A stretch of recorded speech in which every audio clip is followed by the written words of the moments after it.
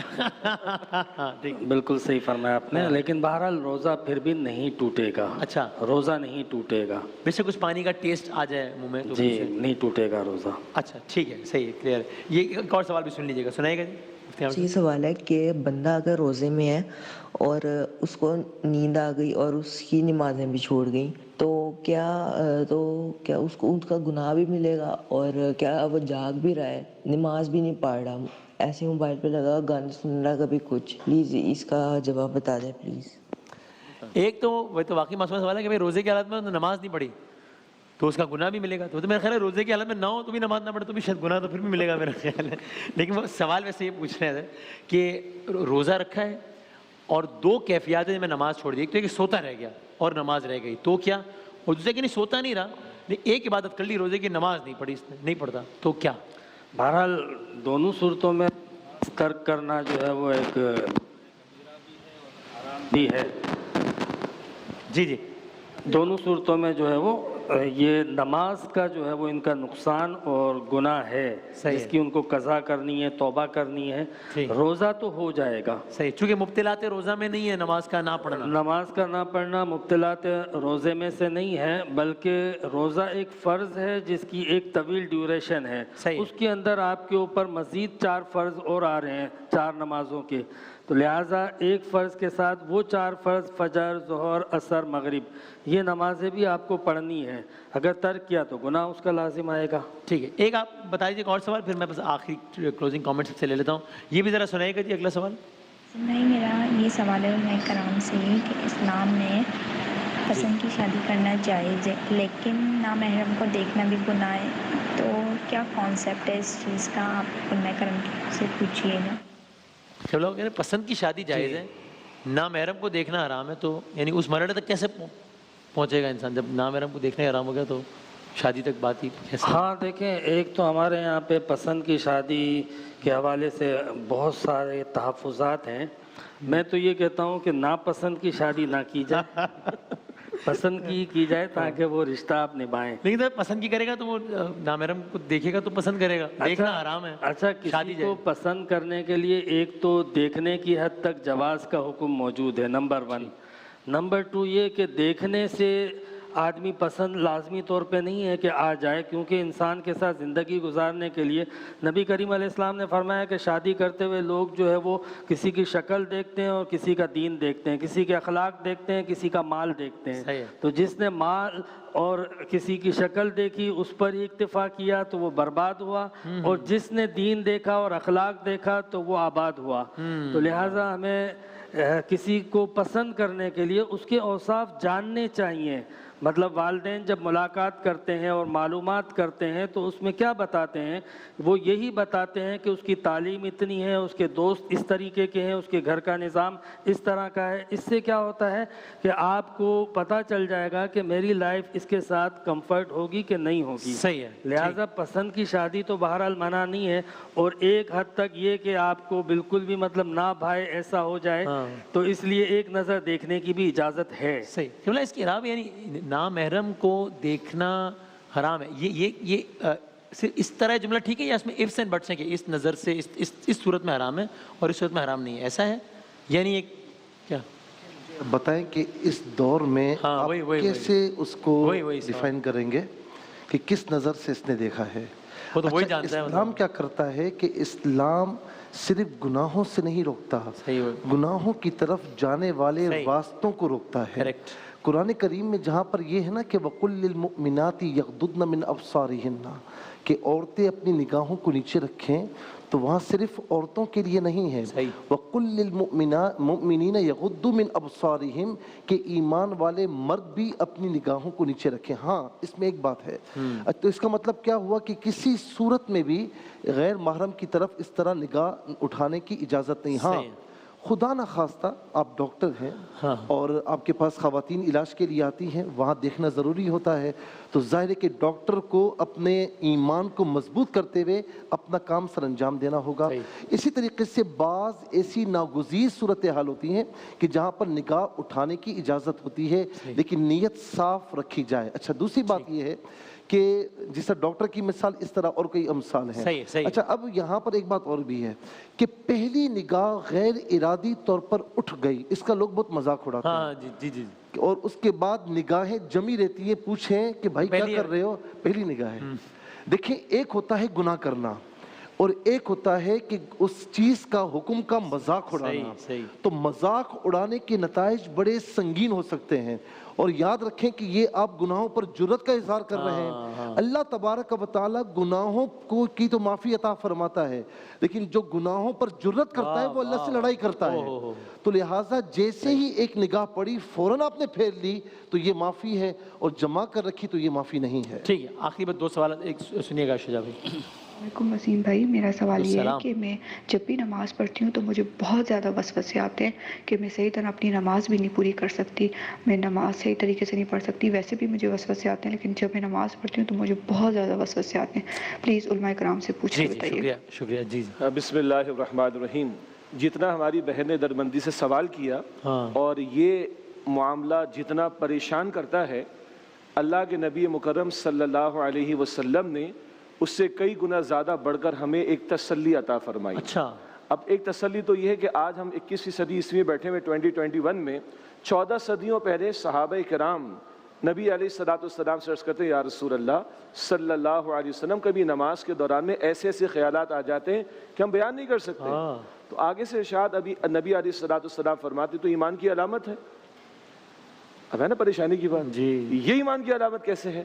وہ بھائی شیطان کہاں روڑے اٹکانے کی کوشش کرے گا یا نفس کہاں اکساہٹیں ڈالنے کی کوشش کرے گا جہاں کوئی ایمان کی دولت موجود ہوگی. کنگلوں کے گھر میں جا کے کوئی ڈاکہ نہیں ڈالتا جی, پوری ریکی کے ساتھ جہاں کچھ ہوتا ہے وہیں پہ پلان کر کے ڈاکے ڈالے جاتے. تو یہ وسوسوں کا اگر آنے کا معاملہ ہو رہا ہے, یہ تسلی ضرور رکھی جائے کہ ہاں ہم اللہ کی طرف کو رجوع کر رہے ہیں. اس سے وہ شیطان کبھی پریشان ہو کر ہمیں وسوسوں میں مبتلا کر کے شاید روکنے کی کوشش کر رہا ہوگا. تو ایک تسلی تو یہ رکھی. دوسری بات ہے کہ ان وسوسوں کی وجہ سے ہم نے نماز ترک نہیں کرنی, بلکہ یہ فائٹ تو جاری رہے گی. مرتے دم تک رب کی بندگی بھی کرنی, اور شیطان نہیں چھوڑتا ہمیں جب تک یہ بندے کی موت کا معاملہ نہ آ جائے. تو اللہ سے استغفار بھی کیا جائے, نماز میں کنسنٹریشن بڑھانے کی بھی کوشش کی جائے. ہم جو کچھ تلاوت کریں ٹھہر ٹھہر کے کریں, تسبیحات کو سمجھ سمجھ کے پڑھیں, تلاوت کا مفہوم ہمارے ذہن میں ہو, کس رب کائنات کے سامنے کھڑے میں کنسنٹریشن رہے. تو انشاءاللہ تعالیٰ ان وسوسوں کو ہم منیمائز بھی کر سکیں گے. لیکن اگر آ رہے ہیں تو پریشان نہ ہو, بلکہ اس میں بشارت یہ ہے کہ کچھ ہے جس کی وجہ سے وہ آ رہے ہیں. زیادہ صاحب اگلا سوال ہے کہ یہ ٹک ٹاک بنانا جائز ہے؟ ٹک ٹاک کا مطلب کیا ہے؟ ہاں یہ آپ نے یعنی اگر یا مثال کے طور پر فرض کیجئے کہ کوئی سیلفی لے رہا ہے یا کوئی ایک چھوٹی سی ویڈیو کلپ بنا رہا ہے, اسی کو ٹک ٹاک کہتے ہیں؟ نہیں, وہ ہوتا ہے نا وہ مختلف. واقعی میں نے نام ضرور سنا ہے, میں واقف نہیں ہوں. اچھا, بہت زیادہ میں واقف نہیں ہوں, میرے پاس مجھے ایپ ہے نہیں میرے پاس, لیکن وہ مطلب گانوں پر لپسنگ وغیرہ کرنا, اور اس پہ وہ تو خیر ویسے ہی جب گانا حرام ہوگا تو یہ بھی حرام ہوگا. بتا دوں, وہ بات سارے بتا رہے ہیں کہ لپسنگ کے ساتھ کچھ اور نامناسب کوئی حرکات کرنا. اب پتہ نہیں تفصیل, یہ لفظ نامناسب خود سمجھا رہا ہے کہ اس کا کیا جواب ہونا چاہیے. لیکن بہرحال میں معذرت چاہتا ہوں اس لیے کہ میں اس سے پورا واقف ہی نہیں ہوں, اس لیے میرا اس پہ تبصرہ کرنا بنتا نہیں ہے. لیکن جس چیز پہ تبصرہ میں کرنا چاہوں گا, اگر آپ 1 منٹ مجھے دیں تو یقیناً میں تبصرہ کرنا چاہوں گا. اگر 1 منٹ آپ کے بعد جی تو گزارش یہ ہے کہ وہ جو نگاہ والا مسئلہ ہے نا, اس کے اندر اتنی ضرور گزارش ہے کہ حرام نظر تو حرام ہے, مگر اگر انسان تلذذ ریبہ یہ الفاظ استعمال ہوئے ہیں کہ اگر انسان کی جو نظر ہے اس کے اندر حرام نہیں, اور وہ خود اپنے نفس سے زیادہ واقف ہے, وہ خود جانتا ہے, تو بہرحال اس کو ناپسندیدہ ہونے کے باوجود حرام کے کیٹیگری کے اندر نہیں ڈالا گیا. میں مثال آپ کی خدمت میں عرض کرتا ہوں کہ اگر ایک خاتون ہے وہ نیوز پڑھ رہی ہے اور نیوز اینکر ہونے کے نیوز کے کاسٹر ہونے کی حیثیت سے ان نیوز سنی جا رہی ہے اور ان کے چہرے پہ نظر پڑ رہی ہے, تو اس کو حرام نہیں شمار کیا گیا. اگر کوئی خاتون حجاب میں ہے اور اتفاق سے ان کا کوئی بال نظر آ رہا ہے تو اس پر نظر ڈالنا تو حتماً حرام ہے. لیکن یہ ہے کہ بہرحال اگر خاتون ہے اور وہ اپنے مسلک کے اعتبار سے اپنے فقہی مسئلے کے اوپر عمل کرتے ہوئے ولا یبدین زینتہن الا ما ظہر منہ, اس کے مطابق عمل کرتے ہوئے مثلا چہرہ نہیں چھپا رہی ہیں, تو چہرے کے اوپر اگر حرام نظر نہیں ہے تو پھر اس نظر کو بھی حرام نہیں مانا گیا اگر حرام نیت نہیں ہے. لیکن یہ کہ بہرحال اس کو وہی والی بات احتیاط کرنا, یقیناً ایڈوائزیبل ہے اور اس کے مطابق اگر عمل کیا جائے تو بہت اچھا ہے. ایک جملہ مجھے یاد آ رہا ہے, ایک عالم دین نے بہت پیاری بات کی تھی ایک جوان سے, مجھے تم پر بھروسہ ہے, تمہاری عمر پر بھروسہ نہیں ہے. جی جی میں بالکل, انہوں نے صحیح فرمایا. مجھے کسی نے سوال پوچھا, وہ بھی میرا سوال آیا کہ قرآن کریم میں ہم نے اسے بند کرنا چاہا, بند کرتے کرتے ہم نے چوما تو وہ فرعون یا حامان کا لفظ تھا, اسے چوم لیا تو یہ گناہ ہے. تو میں نے اسے یہ جواب دیا کہ وہاں فرعون کا جو نام ہے وہ مقصود نہیں تھا, قرآن کریم مقصود تھا. تو اسے ٹھیک ہے بالکل. تو اسی طریقے سے کوئی نیوز دیکھ رہا ہے تو وہ نیوز دیکھنا مقصود ہے, خواتین کو دیکھنا مقصود نہیں. بہت شکریہ تمام علماء کرام, بہت شکریہ. یہ ذرا کچھ اور بھی سوالات ہیں وہ کل یہیں سے کنٹینیو کریں گے انشاءاللہ. ایک وقفے کے بعد حاضر ہوتے ہیں.